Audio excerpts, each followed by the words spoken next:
Sometimes when we're going through challenges with the path that we're on towards the career goals that we have, the life goals that we have, the fitness goals that we have, whatever it is, when we are constantly struggling through it, it can feel like a confirmation that we're just not meant to do it, or it's just not our thing. This must not be our wheelhouse. This must not be the thing.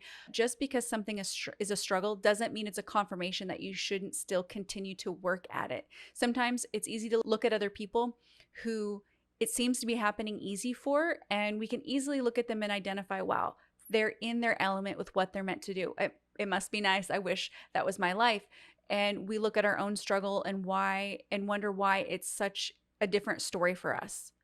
But I'm telling you, you cannot let your failures be a confirmation that you're just on the wrong path. It takes 10,000 hours to master a skill. And if you're not at that 10,000 hour mark yet, then you've still got some hours to go. And the goal pursual process can be messy and frustrating, but it can't be the reason that you give up. If you have something deeply ingrained on the core of who you are, knowing that you were made for more, you're not meant to settle, then you have to get some grittiness and resiliency in your spirit to say, regardless of how hard this is right now, I'm going to keep pressing forward. There's something special to digging in your heels and not giving up and pressing through the hard. I remember when I was first learning video editing on Premiere Pro, it was a total foreign language to me, but now it's something I do regularly throughout the week.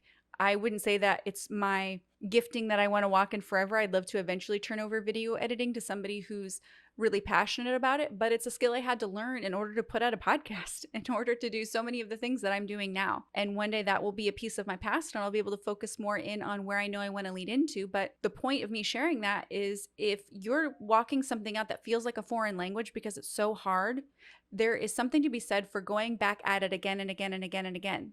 There's something to be said for not giving up and allowing that compound interest of the time that you're investing to build your skill that will pay off in the end. You will have learned to master whatever skill you're going after. So don't let the difficulty of what you're walking out be some confirmation of this isn't just meant to be, because I don't believe that's true. Now, you can stay sensitive to the Holy Spirit to know if you should be shifting, because that's certainly something that you should pay attention to. But if you haven't had that release in your spirit to move on or shift direction, then let this be your confirmation that you need to keep pressing in again and again and again. And my hope and prayer for you is that you reach that breakthrough point and that God brings such a transformation in you and such a strength and resiliency in you through the process of not giving up.